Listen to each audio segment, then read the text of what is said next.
मैं एक बार फिर से आपका स्वागत करता हूं इस अबंडेंट लाइफ टेलीविज़न प्रोग्राम में।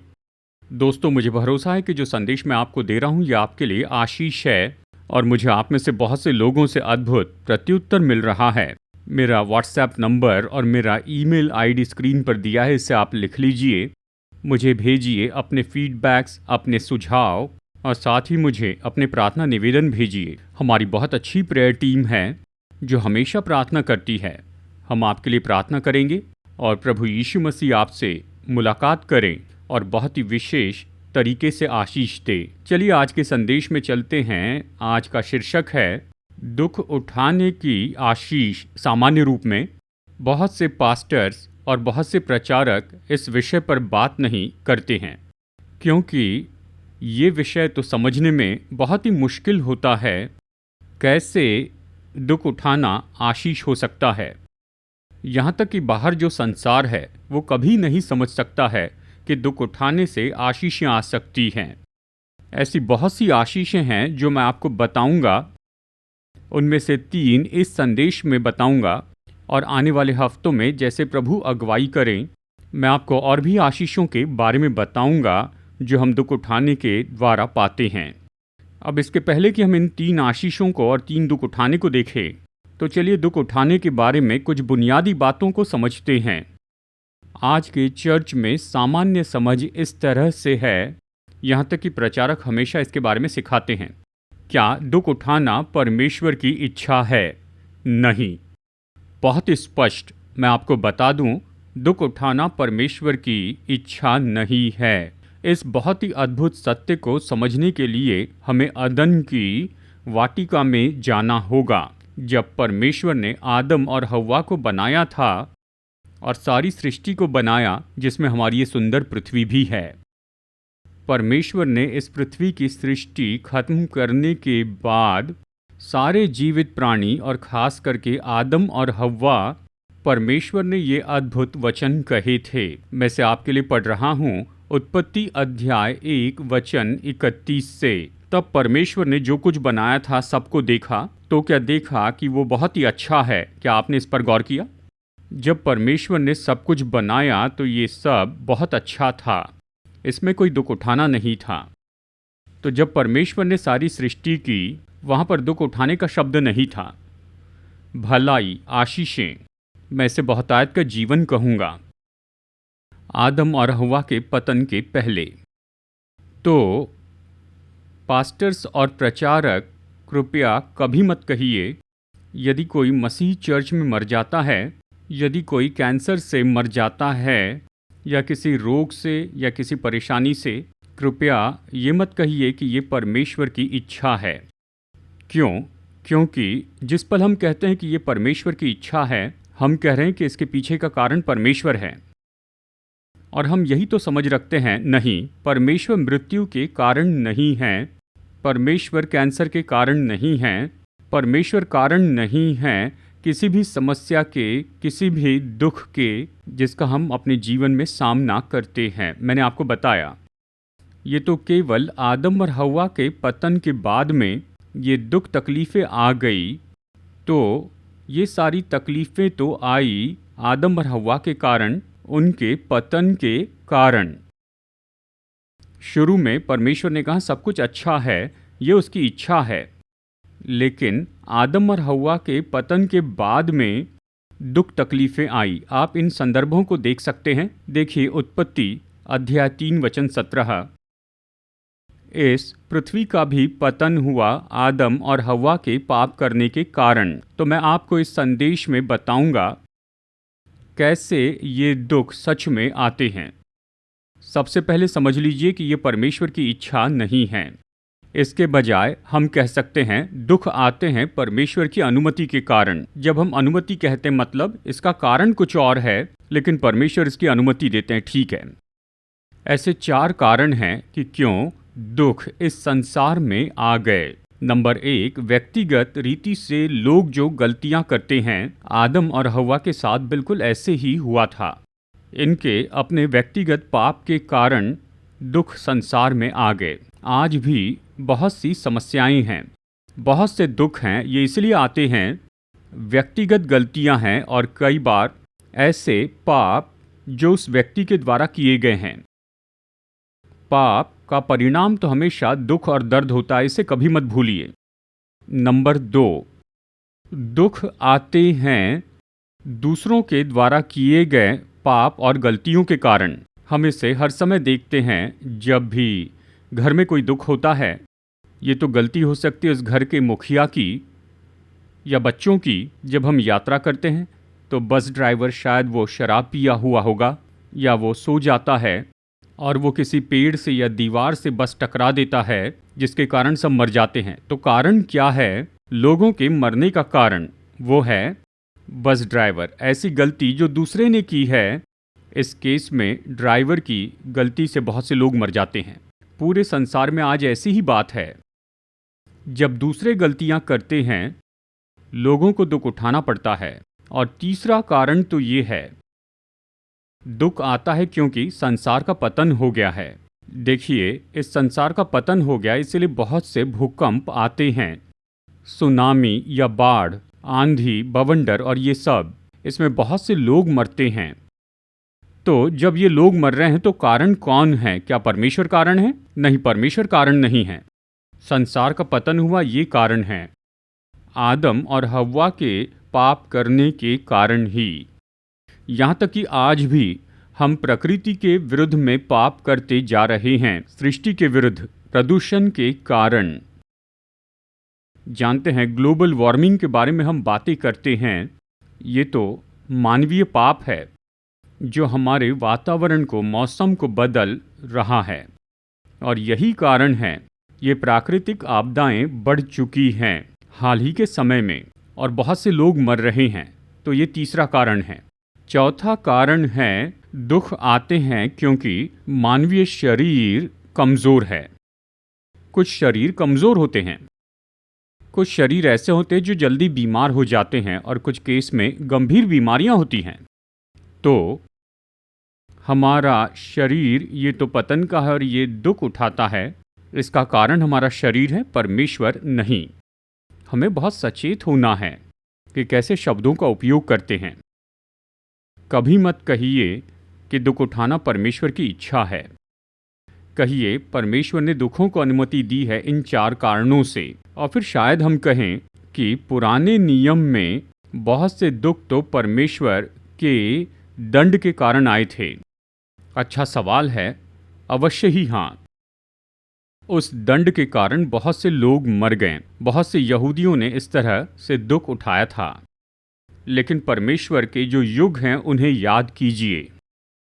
पुराना नियम व्यवस्था के अधीन था, तो हर समय जब इस्राएलियों ने व्यवस्था को तोड़ा तो परमेश्वर ने दंड दिया। लेकिन जब हम नए नियम में आते हैं, अब हम व्यवस्था के अधीन नहीं रहे, हम तो अनुग्रह में हैं। इसलिए जब यीशु ने 3.5 साल तक सेवकाई की थी, तब ऐसे बहुत से लोग थे जो वहां यीशु का अपमान करने के लिए आए थे, जिन्होंने यीशु के लिए दुख दर्द उत्पन्न किया। तो यीशु ने क्या किया था? उसने उन्हें कभी दंडित नहीं किया, क्योंकि यीशु मसीह में परमेश्वर का अनुग्रह अस्तित्व में आ गया। तो वर्तमान के समय में आप ये मत सिखाइए, यदि कोई समस्या आती है, ये मत कहिए परमेश्वर दंडित कर रहे हैं, ऐसा मत कहिए, क्योंकि नए नियम में हम ये नहीं पाते हैं, क्योंकि हम अनुग्रह में हैं। परमेश्वर हमें लंबा समय देते हैं। तो प्यारे दोस्तों, इसे समझ लीजिए। यदि आप किसी तरह की समस्या और मुश्किलों से जा रहे हैं, तकलीफें, तो परमेश्वर पर दोष न लगाएं। वो भले हैं, हमारे लिए भलाई चाहते हैं। मसीह में परमेश्वर से कुछ भी बुराई नहीं आ सकती है, बस अनुग्रह आता है, भलाई आती है, आशीषें आती हैं। लेकिन अगर आप मुश्किलों से जाते हैं तो इसके लिए 4 कारण हो सकते हैं। लेकिन मेरे दोस्तों, अच्छी खबर ये है, क्योंकि ये 4 कारण हैं जब परमेश्वर दुखों को अनुमति देते हैं। गौर से सुनिए, परमेश्वर उन दुखों का उपयोग करेंगे कि हम उसके द्वारा महान आशीषें पा सकें। क्या आप समझ गए? चलिए फिर से कहता हूं, जब परमेश्वर दुखों को अनुमति देते हैं, इन 4 कारणों के द्वारा, खुद की गलती, दूसरों की गलती पतन का स्वभाव, कमज़ोर मानवीय शरीर। मसीह यीशु में परमेश्वर का अनुग्रह है, वो हमारी मदद करेंगे कि इन समस्याओं का उपयोग करें, इन तकलीफ़ों का उपयोग करें जिससे हम लाभ पाएं, कि इन दुखों का उपयोग करें कि हम उससे बहुत ही महान आशीष पाए। सभी प्रचारक इसे नोट कीजिए, सभी पास्टर इसे प्रचार कीजिए। जानते हैं इन दिनों में बहुत से पास्टर हर समय केवल आशीषों का प्रचार करते हैं, लेकिन मैं आपको बताता हूं मेरे प्यारे दोस्तों कि सबसे उत्तम आशीष, बहुत समय बने रहने वाली आशीष, मजबूत आशीष दुख उठाने से आती है। इसके पहले कि मैं आपको बताऊं ये 3 आशीषें जो दुख उठाने से आती हैं, हमें हमेशा हमारे मन में ये बात रखनी चाहिए कि यीशु ही हमारे आदर्श हैं जहाँ तक कि दुख उठाने की बात आती है। मैं आपके लिए पढ़ रहा हूँ पहला पत्रस अध्याय 2 वचन 21 से। और तुम इसी के लिए बुलाए भी गए हो क्योंकि मसीह भी तुम्हारे लिए दुख उठाकर तुम्हें एक आदर्श दे गया कि तुम भी उसके पद चिन्हों पर चलो। यीशु की महानता यही है कि यीशु कभी दुखों के अधीन नहीं हुए, वो कभी दुखों में गिर नहीं गए। उसने सबसे ज़्यादा सहा, मतलब क्रूस पर मृत्यु सही। यीशु की महानता ये है कि उसने दुखों को उठाया ताकि आशीष दे सके। बहुत ही अद्भुत बात है। तो हमें अपने दुखों का उपयोग करना है कि आशीषों को खोलते जाएं, हमारे अपने लिए और दूसरों के लिए भी आशीष खोले। तो यीशु ही हमारे आदर्श हैं। जब हम दुखों का सामना करते हैं, हमें उसी के अनुसार करना है। जब हम दुखों और तकलीफ़ों में से जाते हैं, वो हमें सिखाते हैं कि इससे कैसे निपटे, कैसे दुखों का उपयोग करें अपने लाभ के लिए, अपनी आशीष के लिए। ये कहते हुए चलिए मैं आपको 3 अद्भुत आशीषें बताता हूँ जो दुख हमारे जीवन में लेकर आते हैं। नंबर 1, दुख उठाने से हम पवित्रता में बदलते जाते हैं। मैं आपके लिए पढ़ता हूँ सभोपदेशक अध्याय 7 वचन 3। हंसी से खेद उत्तम है क्योंकि मुंह पर के शोक से मन सुधरता है। कहता है मुंह पर के शोक से, समस्याओं से, मुश्किलों से, दुखों से, तकलीफ़ों से ये क्या करते हैं? ये हृदय को सुधारते हैं। दूसरे शब्दों में ये हृदय को बदल देते हैं। अद्भुत है। तो चलिए आपको कुछ उदाहरण देता हूँ जो बाइबल में पाए जाते हैं। कैसे समस्याएं और मुश्किलें किसी व्यक्ति को पवित्रता में बदलते जाते हैं। चलिए पहले उड़ाव पुत्र के उदाहरण को लेते हैं। उसने पिता से पैसा लिया और वो दूर देश में चला गया। उसने वो सारा पैसा हर तरह के गलत काम और पाप में उड़ा दिया और आखिरकार वो सब कुछ खो बैठा और वो दुखों में पड़ गया। सूअरों के पास खाने के लिए भोजन था पर इसके पास नहीं था। पूरी तरह दुर्दशा में था। लूका अध्याय 15 कहता है तब वो अपने आपे में आ गया। दुखों के कारण ही ये उड़ाऊ पुत्र अपने आपे में आ गया और तब उसने कहा मैं अपने पिता के पास जाता हूँ। मैं उसका पुत्र कहलाने के लायक नहीं, पर मैं अपने पिता से कहूँगा कि मुझे अपने एक दास के जैसे रख ले। तो वो आ रहा था और पहली बात जो उड़ाव पुत्र ने अपने पिता से कही थी, पिता मैंने स्वर्ग और आपके विरुद्ध में पाप किया है। उसने पश्चाताप किया। उसने अपने पिता से क्षमा मांगी थी और फिर पिता ने उसे गले लगाया, उसे गले लगाकर बहुत चूमा और वहाँ पर कुछ बहुत ही अद्भुत हुआ। ये उड़ाव पुत्र बदल गया, वो नया व्यक्ति हो गया। उसने उद्धार पाया। उसके पिता के प्रेम ने उसके दिल को छू लिया, उसके दिल को बदल दिया। और जब उड़ाव पुत्र घर लौटा, हम कभी वचन में ये नहीं पढ़ते कि वो फिर से उस तरह का बुरा जीवन जीने के लिए चला गया, यानी उद्धार के पहले जैसे जीवन जीता था वैसे। क्या आप समझ गए? दुख हमारी मदद करते हैं कि परमेश्वर के पास आए, कि अंगीकार करें, कि उसके सामने पुकारें और जब परमेश्वर अपने प्रेम से हमारे हृदय को छू लेते हैं और हमें क्षमा करते हैं, तब कुछ अद्भुत बात होती है। हमारा हृदय बदल जाता है। दोस्तों, अपने दुखों का उपयोग करें, प्रभु पर दोष लगाने के लिए नहीं, पर उसके पास आए, उससे उसकी दया मांगे, उससे क्षमा मांगे, उसका अनुग्रह मांगे, उसके चरणों पर गिरकर रो पड़ें, कहिए कि मैं पापी हूं, मुझे क्षमा कीजिए।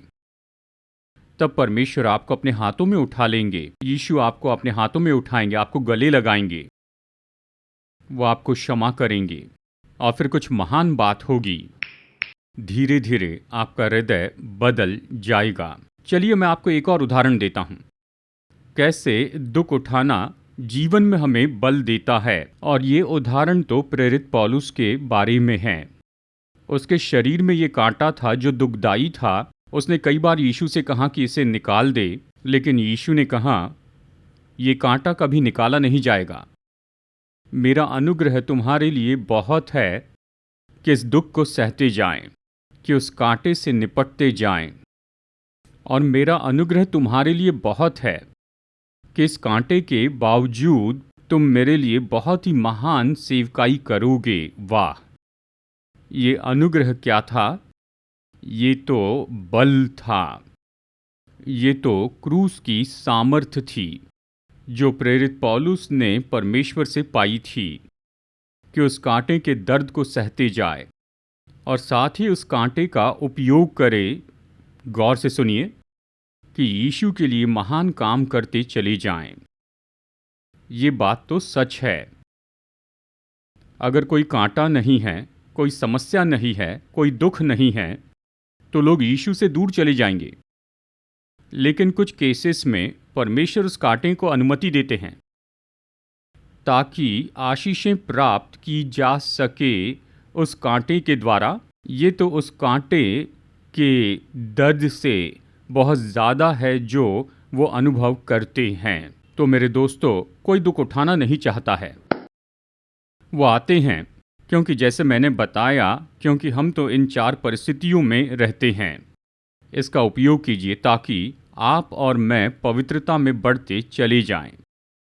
चलिए मैं बता दूं, हम जीवन में जिन दुखों और तकलीफ़ों का सामना करते हैं, उससे बढ़कर पवित्रता में बढ़ने में कोई मदद नहीं कर सकता। दुख उठाने की दूसरी आशीष तो ये है, परमेश्वर कई बार हमें दुख उठाने की अनुमति देते हैं कि हमें धीरज सिखाएं। मैं आपके लिए पढ़ रहा हूँ रोमियो अध्याय 5 वचन 3 से। केवल यही नहीं, वरन हम क्लेशों में भी घमंड करें, ये जानकर कि क्लेश से धीरज और धीरज से खरा निकलना और खरे निकलने से आशा उत्पन्न होती है। देखिए, ये वचन हमें बहुत ही स्पष्ट सिखाता है, जब परमेश्वर दुखों को आने देते हैं तो हम में महिमा की समझ होनी चाहिए। दूसरे शब्दों में, हमें परमेश्वर को महिमा देनी चाहिए हमारे दुख उठाने के द्वारा। क्यों? यहाँ पर इस बदलाव के चक्र को देखिए। पौलुस कहता है, क्लेश से धीरज उत्पन्न होता है, यानी संयम। इसमें कोई संदेह नहीं। क्लेशों में ही हम धीरज धरना सीखते हैं। मैंने अपने जीवन में देखा कि परमेश्वर के कई दासों ने, जो अच्छे विश्वासी थे, वो तो बहुत दुखों में से होकर गए, और मैंने पाया कि वो सबसे ज़्यादा धीरज रखते हैं। वो धीरज धरने वाले लोग हैं। जानते हैं, सुविधाएं हमें धीरज नहीं सिखाती हैं। ये केवल तब होता है जब हम दुखों को सहते रहते हैं। वो हमें धीरज सिखाते हैं। और फिर ये धीरज क्या करता है? फिर पौलुस कहता है, इससे खरा निकलना होता है। अद्भुत है। ये तो हमें बहुत ही अच्छा मजबूत चरित्र देता है कि यीशु के लिए जिएं और सारे दुख और दर्द में मजबूत खड़े रहें। और ये खरा निकलना क्या करता है? पौलुस कहता है, यह हमें अनंत जीवन देता है। वाह! तो आखिरकार क्लेश तो अनंत जीवन से जुड़ा है। दुख उठाना धीरज में लाता है। धीरज से अच्छा चरित्र होता है। अच्छा चरित्र, बाइबल का ये चरित्र जब हम इसमें बढ़ते हैं, जब हम इसमें बदलते चले जाते हैं, तो हम अनंत जीवन की शाश्वती रख सकते हैं।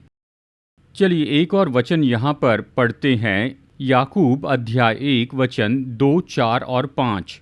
हे मेरे भाइयों, जब तुम नाना प्रकार की परीक्षाओं में पड़ो तो इसे पूरे आनंद की बात समझो, ये जानकर कि तुम्हारे विश्वास के परखे जाने से धीरज उत्पन्न होता है। पर धीरज को अपना पूरा काम करने दो कि तुम पूरे और सिद्ध हो जाओ और तुम में किसी बात की घटी न रहे।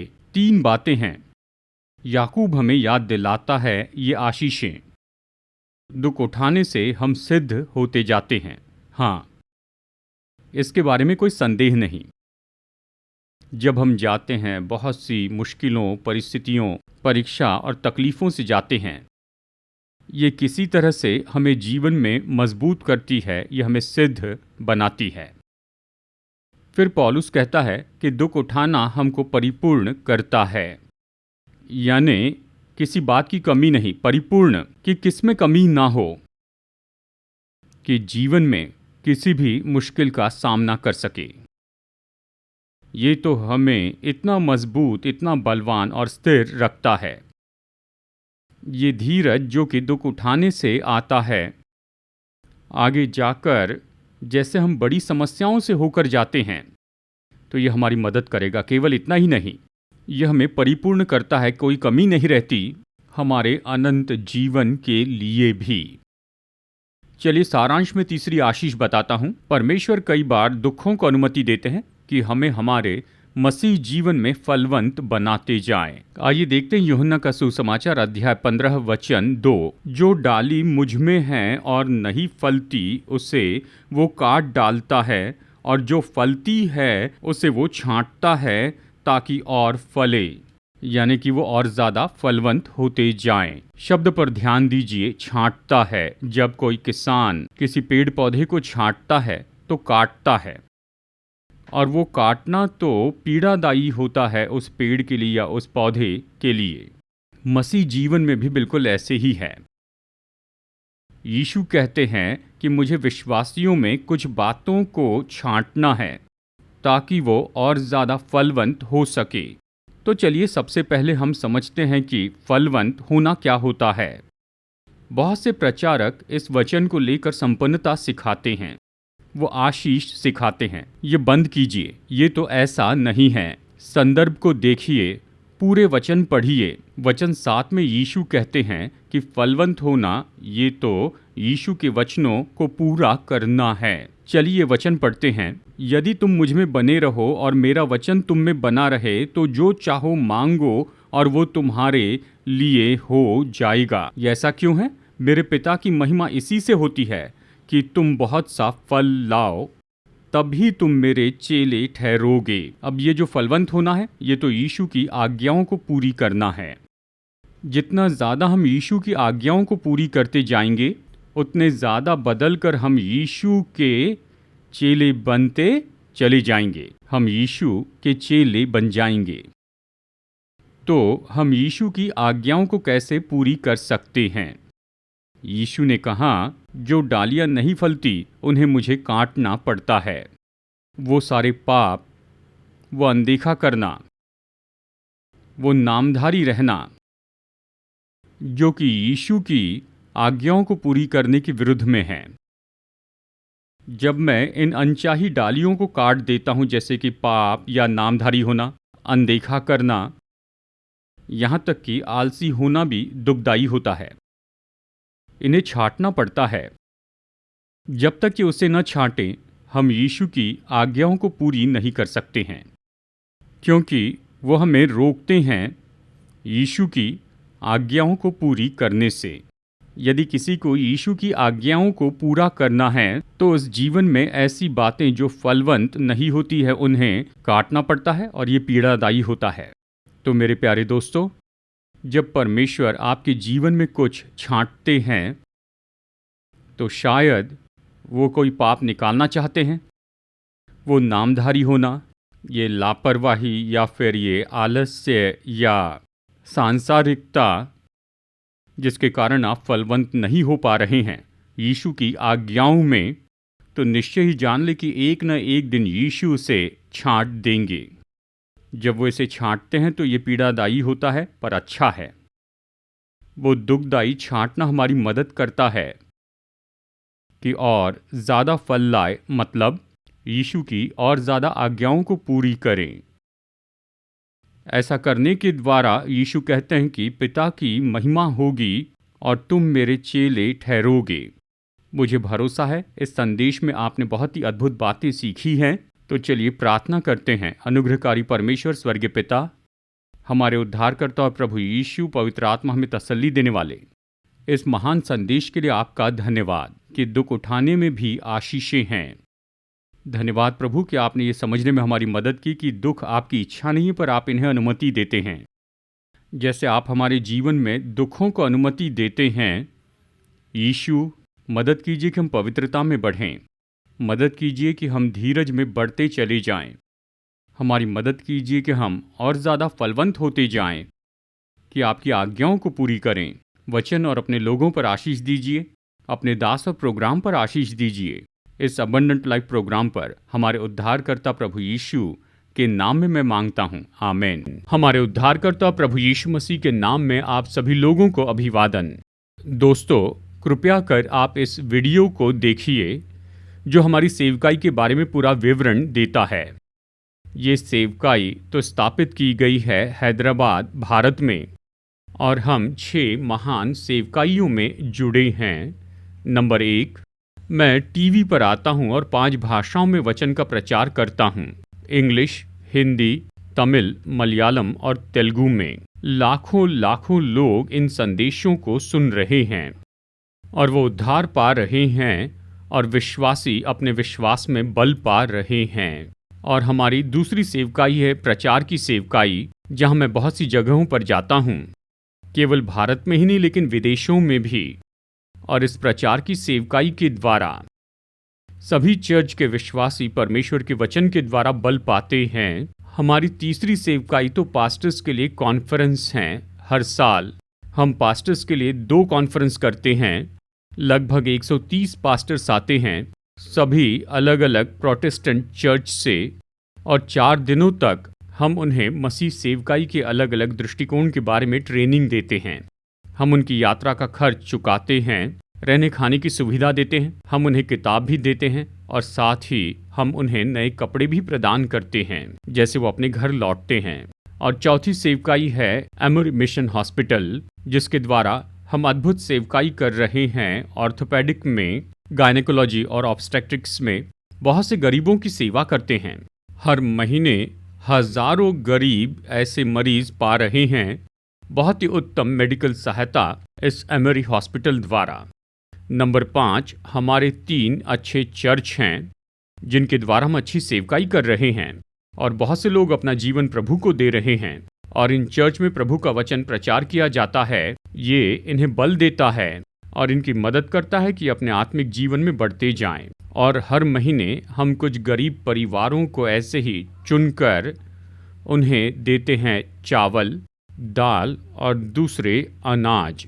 कृपया हमारी सेवकाई के लिए प्रार्थना कीजिए। अगर आप चाहते हैं कि हमारा न्यूज़लेटर पाए जिसका नाम है सीड, तो कृपया अपना पता स्क्रीन पर दिए हुए व्हाट्सएप नंबर पर हमें भेजिए, तो मैं तुरंत ही आपको अपना न्यूज़लेटर भेजूंगा। अगर आप में से कोई हमें कुछ योगदान भेजना चाहता है या एक प्रोग्राम के लिए स्पॉन्सर होना चाहता है, कृपया हमारा QR कोड नोट कीजिए, इसे स्कैन कीजिए और आप हमें ऑनलाइन अपनी भेंट भेज सकते हैं।